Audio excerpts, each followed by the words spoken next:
झारखंड के एक डिस्ट्रिक्ट में एक राजीव नाम के एसपी साहब की पोस्टिंग होती है। एसपी साहब जो बड़े ईमानदार हैं और वो जहाँ पर भी जाया करते अपनी ईमानदारी की छाप छोड़ दिया करते। उनकी एक पत्नी है जिसका नाम है नेहा और नेहा उनके साथ ही रहा करती है। नेहा हाउसवाइफ है और घर का सारा काम वह खुद से ही किया करती है और एसपी साहब को अपने हाथों से खाना बनाकर खिलाया करती है। अक्सर कभी कभी जो एसपी साहब की पत्नी है वो मार्केट में सब्जी लेने के लिए भी खुद ही जाया करती और घर का राशन भी खुद ही लेकर आया करती। एसपी साहब बार बार उससे कहा करते हैं कि तुम इन चक्करों में क्यों पड़ती हो, लेकिन वो कह देती है कि नहीं, खाने पीने का सामान है ये हम खुद अपने हाथों से ही खरीदेंगे और मुझे कोई भी परेशानी नहीं है। पति पत्नी में बड़ा ही गहरा प्यार था और इधर जो नेहा होती है उसका हृदय भी काफ़ी ज़्यादा दयावान था और उसे गरीब लोगों पर काफ़ी ज़्यादा तरस आया करता। जब भी वह कभी मार्केट जाया करती तो कोई गरीब व्यक्ति अगर उसे दिख जाया करता तो वह उसकी मदद के लिए उसे कुछ पैसे भी दे दिया करती। पति को इन बातों से कोई भी आपत्ति नहीं होती है और इसी तरह से समय बीत रहा था। अब तभी एक दिन अचानक से जो नेहा होती है वो मार्केट जाती है सब्जी लेने के लिए और वहाँ पर ठेले पर खड़ा होकर सब्जियों की खरीदारी कर ही रही थी। उसी दौरान खरीदारी करते समय उसकी नज़र एक रेस्टोरेंट पर जाती है और रेस्टोरेंट के बाहर खड़ा हुआ एक लड़का उसे बड़ा ही अजीब लगता है। दरअसल उस लड़के की उम्र महज 9 साल होगी। उसने मैले कुचैने फटे पुराने कपड़े पहन रखे थे और रेस्टोरेंट के कांच में से वो अंदर बैठकर खाना खाते हुए लोगों को देख रहा था और देखने से लग रहा था कि मानो यह लड़का खाना खाना चाहता हो और काफ़ी दिनों से भूखा है। नेहा कुछ देर तक उसे ऐसा करते हुए देखती रहती है। वह लड़का जो भी कोई व्यक्ति रेस्टोरेंट से खाना खाकर निकला करता उसकी तरफ बड़ी ही अजीब निगाह से देखा करता, लेकिन सभी लोग उसे इग्नोर करके वहाँ से चले जाया करते और फिर से वह किसी और व्यक्ति की तरफ रेस्टोरेंट के अंदर देखता रहता है। ये सब कुछ देखकर नेहा से नहीं रहा जाता है और फिर उसके बाद जो नेहा होती है वह उस बच्चे के पास जाती है और वहाँ पर उससे पूछती है, बेटा क्या तुम्हें खाना खाना है। अब जैसे नेहा ने उसे खाना खाने के लिए पूछा था तो वह बच्चा हाँ में सर हिला देता है। अब इस बात को सुनने के बाद जो नेहा होती है उसका हाथ पकड़कर उसे रेस्टोरेंट के अंदर ले जाती है और वहाँ पर टेबल पर बिठाकर उससे पूछती है कि बताओ बेटा तुम्हें क्या खाना है। तो वह जो बच्चा होता है वह दबी सी आवाज़ में कह देता है कि आंटी आपको जो कुछ खिलाना है वो खिला दो, मेरी कोई चॉइस नहीं है, केवल मुझे भूख लगी है और मुझे खाना खाना है। यह बात सुनकर नेहा की आंखें लगभग भर ही गई थी और उसके बाद वह उस बच्चे के लिए वहाँ से खाना ऑर्डर कर देती है और खाना टेबल पर आ जाता है। जैसे ही खाना आता है तो आने के बाद जो वह लड़का होता है उस खाने पर टूट पड़ता है और बड़ी बेसब्री से उस खाने को खाता है। यह देखकर नेहा समझ जाती है कि इस बच्चे को सच में ही बहुत ज़ोर से भूख लगी थी और इसके बाद जब वह बच्चा अच्छे से खाना खा लेता है और उसका पेट भर जाता है तो वह उससे बात करने लगती है। कहती है कि बेटा अगर तुम्हें इतनी भूख लगी थी तो तुम्हें अपने मम्मी पापा से बोलना चाहिए था, लेकिन तभी वह बच्चा कहता है कि मम्मी पापा ने ही मुझे खाना नहीं दिया है पिछले 2 दिन से। और यह बात सुनकर नेहा पूरी तरह से हैरान हो जाती है। वह सोचने लगती है कि ऐसे कैसे माँ बाप हैं जो अपने मासूम से बच्चे को ऐसे खाना नहीं दे रहे हैं, वो इतना भूखा है कि इधर उधर जाकर खाना खाने के फिराक में डोल रहा है। इस बात को सोचकर वह उससे कहने लगती है, बेटा तुम्हारा घर कहाँ है और माता पिता तुम्हारे क्या किया करते हैं। इस बात को सुनकर वह बच्चा एक कंस्ट्रक्शन साइट की तरफ इशारा करता है और कहता है कि वो सामने जो आपको बिल्डिंग दिखाई दे रही है उसी बिल्डिंग को बनाने का काम मेरे माता पिता किया करते हैं। पिछले 2 दिन से रोज़ सुबह सुबह थोड़े से चावल घर के अंदर बना करते हैं और वो भी बहुत कम मुझे मिला करते हैं। थोड़ा थोड़ा हम तीनों जन खा लेते हैं और उसके बाद माता पिता तो काम करने के लिए चले जाते हैं, लेकिन मुझे बहुत ज़ोर से भूख लगती है और भूख के कारण ही मैं यहाँ पर खड़ा होकर इस तरह से लोगों की तरफ देख रहा था। यह बात सुनकर उसे और भी तरस उस बच्चे पर आने लगता है और वह सोचती है कि बच्चे को इतने कम चावल क्यों देते हैं, मैं इनको धमकाऊंगी और इनसे कहूंगी इस बच्चे की पढ़ाई लिखाई भी चालू कराओ। यही सोचकर जो नेहा होती है उस बच्चे को अपने साथ लेकर उस जगह पर चली जाती है जहां पर उस बच्चे के माता पिता एक छोटी सी झुग्गी बनाकर रहा करते थे और यहां पर वो लेबर वर्क कर रहे थे। जैसे बच्चे के साथ नेहा उस झोपड़ी के अंदर जाती है तो माता पिता उस महिला को देखकर पूरी तरह से हैरान हो जाते हैं और अपने बच्चे को जब उनके साथ देखते हैं तो एकदम से अपने बच्चे को अपने पास बुलाते हैं। बच्चा भागकर माता पिता के पास जाता है तो जो माँ होती है वह उसे अपने गले से लगा लेती है। जब यह सब कुछ नेहा देखती है तो असमंजस में पड़ जाती है कि जब माँ अपने बच्चे से इतना प्यार किया करती है तो वह इस तरह से बच्चे को कम खाना क्यों देती है। तो उसके बाद वह उस माँ से कहने लगती है कि अगर इतना ही लाड बच्चे पर आता है तो इसे घर पर भरपेट खाना दिया करो। ये ऐसे दूसरों की तरफ देखता है और बड़ी बेकार हालत में इधर उधर घूमता है। इस बात को सुनकर माँ की आंखें नम हो जाती हैं और वह अपना सर नीचे की तरफ कर लेती है। लेकिन तभी जो उसका पिता होता है वह कहने लगता है कि ठीक है मैडम जी, हम अपने बच्चे को भरपेट खाना खिला देंगे और कोई भी कैसी भी दिक्कत नहीं है। यह सुनकर जो नेहा होती है वह वापस लौटने ही वाली थी, लेकिन उस माँ के आंखों के आंसू उसे दिखाई दे गए थे और वह सोचने लगती है कि कहीं ऐसा तो नहीं इसका पति शराब पिया करता हो और शराब पीने के बाद घर के अंदर खाने पीने का सामान छोड़ता ही नहीं हो। यही सोचकर वह उस माँ से पूछने लगती है, तुम्हारी आंखों में इस तरह से आंसू क्यों आ गए। अब इस बात को सुनकर जो माँ होती है वो एकदम से कुछ बोलने ही वाली थी, लेकिन तभी उसका पति उसे चुप करा देता है और नेहा से कहने लगता है कि मैडम आपका बहुत बहुत धन्यवाद जो आपने हमारे बच्चे को खाना खिलाया और यहाँ पर हमारे पास छोड़ दिया, लेकिन अब आप चले जाओ, हमें हमारे हाल पर छोड़ दो। तभी जो नेहा होती है उसे पता था कि माँ उससे कुछ कहना चाहती है, तो वो उस बच्चे की माँ से कहने लगती है कि देखिए, अगर आपको कोई परेशानी है तो आप मुझे बता सकती हो, आपके पति की चिंता मत करो, अगर कोई दिक्कत है तो मैं एसपी साहब की पत्नी हूँ। इस बात को सुनकर जो माँ होती है उसका हौसला बढ़ने लगता है और इधर जो पिता होता है उसका हौसला टूट जाता है, जो वो अब तक इस बात को छुपा रहे थे। उसके बाद दोनों पति पत्नी रो रो कर नेहा को अपनी पूरी दास्तां बता देते हैं।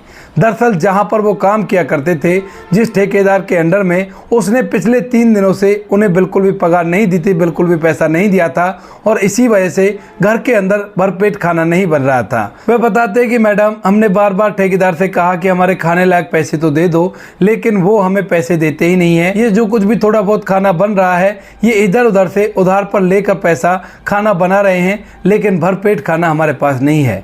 यह बात सुनकर नेहा को बड़ा ही गुस्सा आता है और वह कहने लगती है कि अगर ऐसी बात है तो आपको ठेकेदार की पुलिस में कंप्लेंट करानी चाहिए थी। लेकिन तभी जो पिता होता है वो हाथ जोड़कर मैडम के सामने खड़ा हो जाता है, कहता है कि मैडम, आपको हमने बता तो दिया है, लेकिन अगर ठेकेदार को ये बात पता चल गई कि एक एसपी साहब की पत्नी से मैंने उसकी शिकायत लगाई है तो वो हमें यहाँ पर काम नहीं करने देगा। यहाँ पर तो क्या, कहीं पर भी हम काम नहीं कर सकते। हम गरीब लोग हैं, तो आप बिल्कुल भी जाकर ठेकेदार से कुछ भी ऐसा मत कहना कि हम लोगों का नाम सामने आ सके। ऐसा कहते हुए वह उनसे हाथ जोड़ने लगते हैं तो नेहा कहती है कि नहीं, तुम चिंता मत करो, मैं तुम्हारा नाम नहीं लूंगी, लेकिन उस ठेकेदार से सभी वर्करों का नाम लेकर तो ये कह सकती हूँ, कल सुबह मैं तुम्हारे वहाँ पर आऊँगी और फिर देखती हूँ वो ठेकेदार तुम्हारे पैसे कैसे नहीं देता है। इसके बाद जो पति पत्नी होते हैं अपने बच्चे को घर के अंदर आराम कराने लगते हैं और जो नेहा होती है वहाँ से वापस चली जाती है। सब्जियों को खरीदने के बाद अपने घर पहुंच जाती है जहां पर वो एसपी साहब के साथ रहा करती थी। जैसे वो वहां पर पहुंचती है तो एसपी साहब राजीव अब तक उसकी राह देख रहे थे। काफ़ी देर हो गई थी उसकी पत्नी को गए हुए और उसके मन में तरह तरह के ख्याल आ रहे थे। थोड़ी देर में वह उसको ढूंढने के लिए निकलने ही वाले थे, लेकिन तभी जो नेहा होती है वह वहाँ पर पहुँच जाती है और नेहा के घर पहुँचते ही एसपी साहब उससे कहने लगते कि कहाँ चली गई थी, इतनी देर तुम्हें कहाँ हो गई। अब इसके बाद नेहा एकदम से पहले तो उस बात को बताना चाहती है, लेकिन फिर चुप रह जाती है और सोचने लगती है कि कहीं सच में ऐसा हो गया तो उन लोगों की रोजी रोटी ख़त्म हो जाएगी और बच्चे की देखभाल भी वो अच्छी तरह से नहीं कर पाएंगे। यही सोचकर नेहा चुप रह जाती है और अलग तरह के बहाने बना देती है। इसके बाद जो पति होता है वो कहता है कि ठीक है, कोई बात नहीं, अब तुम आ गई हो तो बड़ा ही अच्छा है, जल्दी से खाना बनाओ, मुझे भूख लगी है। नेहा घर के काम काज में जुट जाती है, लेकिन उसके दिमाग में उस बच्चे की छवि घूम रही थी, जिस बच्चे का बचपन इधर उधर लोगों की तरफ देखते हुए बीत रहा था और उसकी पढ़ाई लिखाई भी चालू नहीं थी। इसके बाद नेहा पूरी रात भर इस बारे में सोचती रहती है और काफ़ी ज़्यादा उदास प्रतीत हो रही थी। दूसरे दिन सुबह होती है, सुबह सुबह पति ड्यूटी के लिए चला जाता है और नेहा दोबारा से उस कंस्ट्रक्शन साइट पर पहुंच जाती है दिन के समय में और वहां जाकर ठेकेदार से इस बारे में बात करने लगती है। लेकिन जैसे ठेकेदार साहब से वो इन बारों में बात करती है तो वह उसे कह देता है कि देखो मैडम, आप अपना काम कीजिए, मेरे काम से काम करने की आपको कोई भी ज़रूरत नहीं है। तभी जो नेहा होती है वह उसे अच्छी तरह से अपना परिचय देती है और कहती है कि मैं यहाँ के एसपी साहब की पत्नी हूँ, अगर तुम इसी तरह से करोगे तो फिर देख लेना मैं तुम्हारे साथ क्या क्या करवा सकती हूँ। अब जैसे ही ठेकेदार सुनता है कि एसपी साहब की पत्नी है तो उसके खिलाफ कानूनी कार्रवाई भी हो सकती है, तो एकदम से वह गिरगिट की तरह रंग बदल लेता है और कहने लगता है कि मैडम ऐसी कोई बात नहीं है, जितने भी यहाँ पर वर्कर काम कर रहे हैं आप किसी से भी जाकर पूछ सकते हो मेरे बारे में। मैं तो टाइम टू टाइम पेमेंट किया करता हूँ और वैसे भी बोनस इनको देता रहा करता हूँ। जब भी कभी को त्योहार आया करता तो इनको एक्स्ट्रा पैसे दे देता हूँ और मैं रोज़ शाम को इनका अच्छे से हिसाब करता हूँ। यह बात सुनकर जो नेहा होती है वहाँ के वर्करों से पूछने लगती है तो सभी वर्कर ठेकेदार के सामने उससे यही कहते हैं कि हमारे ठेकेदार साहब बहुत ही अच्छे हैं और बहुत ही ज़्यादा ईमानदार हैं। ये तो हमें हर महीने फालतू पैसे भी दिया करते हैं और ठेकेदारों से भी ज़्यादा, और इनसे अच्छा कोई भी नहीं है। अब जब नेहा इस बात को सुनती है तो उसे बड़ी हैरानी होती है कि वो लोग उससे झूठ क्यों बोल रहे थे। इसी बात को सोचकर वह वहाँ से तो वापस लौट जाती है, लेकिन दिमाग में ये बात बार बार घूम रही थी कि उन लोगों का झूठ बोलने का मतलब तो नहीं था, क्योंकि उनकी आंखों में उसे सच्चाई साफ साफ दिखाई दे रही थी। धीरे धीरे शाम होती है और शाम के समय जो उसका पति राजीव होता है वह ड्यूटी से घर लौटता है और लौटते ही अपने पत्नी के उदास चेहरे को देख लेता है। जैसे ही पति आता हुआ उसे दिखाई देता है तो उसके बाद अपने चेहरे के एक्सप्रेशन को पूरी तरह से बदल लेती है, लेकिन जो पति होता है वह अब तक सब कुछ देख चुका था। उसके बाद वह अपनी पत्नी के पास बैठता है और बैठने के बाद उससे पूछने लगता है कि कल भी मैंने तुमसे पूछा था, उस समय भी ये चीज़ मुझे दिखाई दे रही थी, लेकिन आज तो तुम बहुत ही ज़्यादा परेशान दिखाई दे रही हो। क्या बात है, ऐसी क्या दिक्कत हो गई जो मेरी पत्नी को परेशानियों का सामना करना पड़ता है। इसके बाद जो नेहा होती है उसके दिमाग में उस बच्चे के माता पिता की बातें घूमने लगती हैं और वह सोचने लगती है कि अगर मैंने इन्हें बता दिया और बात उल्टी सीधी हो गई तो उनकी ज़िंदगी बहुत ही बद से बदतर हो जाएगी और इसका पाप मुझे लग जाएगा। तो वह अपने पति से मना करने लगती है, कहती है कि नहीं ऐसी कोई बात नहीं है। लेकिन जो पति होता है वह उससे साफ साफ बोल देता है कि देखो नेहा, हम लोगों की शादी को काफ़ी दिन हो गए हैं और मैं तुम्हें अच्छी तरह से जानता हूँ, बिना किसी बात के तुम इस तरह से बिल्कुल नहीं करोगी और इस बात का मुझे पक्का विश्वास है। अब नेहा जब ये सोचती है कि अब तो इन्हें पता चलने ही वाला है तो वह अपने पति से कुछ नहीं छुपाती है, लेकिन उससे पहले वो उससे वादा लेती है, कहती है कि जैसा मैं कहूँगी वैसा ही आपको करना होगा, इसके अलावा आपको कुछ भी एक्स्ट्रा कदम नहीं उठाना है। इसके बाद पति भी उससे वादा कर देता है और जो नेहा होती है वह पूरी के पूरी बात अपने पति राजीव को बता देती है।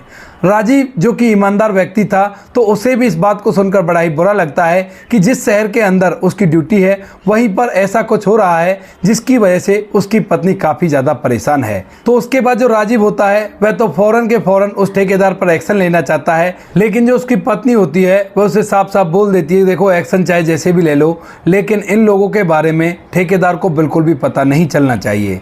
यह बात सुनकर जो एसपी साहब होते हैं वो थोड़ा सोच विचार करने लगते हैं और सोचते हैं कि जब वो लोग सामने नहीं आएंगे तो मैं किस वजह से उसके ऊपर एक्शन ले सकता हूँ, कोई गवाह नहीं रहेगा तो एक्शन का फ़ायदा ही क्या होगा। इस बात को वो गहन सोच विचार करते हैं और थोड़ी देर बाद उनके दिमाग में इस बात को लेकर एक आइडिया आता है। उसके बाद वह अपनी पत्नी के साथ इस आइडिया को डिस्कस करते हैं और जब पत्नी इस बात को सुनती है तो वह भी इस बात के लिए एग्री करती है, कहती है कि हाँ ये तो बड़ा ही अच्छा रहेगा, ऐसा हो जाएगा तो उन लोगों को कोई परेशानी भी नहीं होगी और काम भी हो जाएगा। क्या था वह आइडिया जिस आइडिया पर एसपी साहब काम कर रहे थे वो अभी थोड़ी देर में आपको पता चल जाएगा। दूसरे दिन जो एसपी साहब होते हैं वो एक मजदूर का भेष बनाते हैं और मजदूर का भेष बनाने के बाद सीधा उस ठेकेदार के कंस्ट्रक्शन के काम पर चले जाते हैं और वहां पर जाकर उनसे बात करने लगते हैं। कहते हैं कि ठेकेदार साहब मेरा दूसरी जगह काम लग रहा था, लेकिन आज मुझे वहां पर काम नहीं मिला है और मुझे पैसों की सख्त ज़रूरत है। दरअसल मेरा बच्चा बीमार है, आप अगर आज मुझे यहाँ पर काम पर रख लेंगे तो आपकी बड़ी ही मेहरबानी होगी। इस बात को सुनकर ठेकेदार भी राजी हो जाता है और उसके बाद एसपी साहब जो फिलहाल मजदूर के भेष में है वे वहां पर काम करने लगते हैं। दिन भर जब मजदूरों के साथ वे काम करते हैं तो बहुत सारी बातें उसे ठेकेदार की सुनने को मिलती हैं कि ठेकेदार लोगों के पैसे बहुत ही कम दिया करता है और अगर कोई इसके खिलाफ आवाज़ उठाता है तो उस पर ये पिटाई भी लगा दिया करता है। मजदूर अंदर ही अंदर काफ़ी ज़्यादा दुखी थे, लेकिन ठेकेदार के सामने आकर वह उससे कुछ भी नहीं कहना चाहते थे। धीरे धीरे शाम हो जाती है और शाम तक ठेकेदार के बारे में ढेर सारी बातें एसपी साहब को पता चल गई थी और वह जान चुके थे कि ठेकेदार बेहद ही बेईमान व्यक्ति है और वह मजदूरों की मेहनत की कमाई को रख लिया करता है और हराम के पैसे बनाया करता है। लेकिन जो एसपी साहब मजदूर के भेष में थे वह फिलहाल अभी इस बात पर कुछ भी एक्शन नहीं लेते हैं। और जैसे शाम के समय पेमेंट लेने का समय होता है, सभी मजदूर जा रहे थे तो एसपी साहब ये सब कुछ देख रहे थे। धीरे धीरे एसपी साहब का नंबर भी आ जाता है, लेकिन जैसे ही एसपी साहब का नंबर आता है तो वह उसे पैसा देने से मना कर देता है और कहता है कि कल तुम्हें तुम्हारी मजदूरी के पैसे मिलेंगे। तभी जो एसपी साहब मजदूर के भेष में होते हैं वह उसके सामने हाथ जोड़कर गिड़गिड़ाने लगते हैं। कहते हैं कि साहब मेरा बच्चा बीमार है और शाम को मुझे पैसे जरूर चाहिए होंगे, वरना मेरे बच्चे का इलाज रुक जाएगा। इस बात को सुनकर जो वह ठेकेदार होता है वह हंसने लगता है और कहता है कि देखो तुम दूसरे के यहाँ पर काम किया करते हो और मैं तुम्हें पैसे भला क्यों दूं? मैं तुम्हें कोई भी पैसे नहीं देने वाला हूं और तुम अगर चाहो तो बेशक से यहाँ से जा सकते हो। अब एसपी साहब से पूरे दिन भर उसने काम तो करवा लिया था, लेकिन यहाँ पर पैसे देते टाइम वह एकदम से मना कर देता है और यह बात एसपी साहब को बड़ी बुरी लगती है। एसपी साहब अपने हक के लिए लड़ाई करने लगता है और कहता है कि ठेकेदार साहब ये आपकी अच्छी बात नहीं है। लेकिन तभी जो ठेकेदार होता है वह एसपी साहब पर हाथ उठाने के लिए उसकी तरफ बढ़ने लगता है। जैसे ठेकेदार एसपी साहब पर हाथ उठाने वाला होता है तभी एसपी साहब ठेकेदार का हाथ पकड़कर पूरी तरह से मरोड़ देते हैं।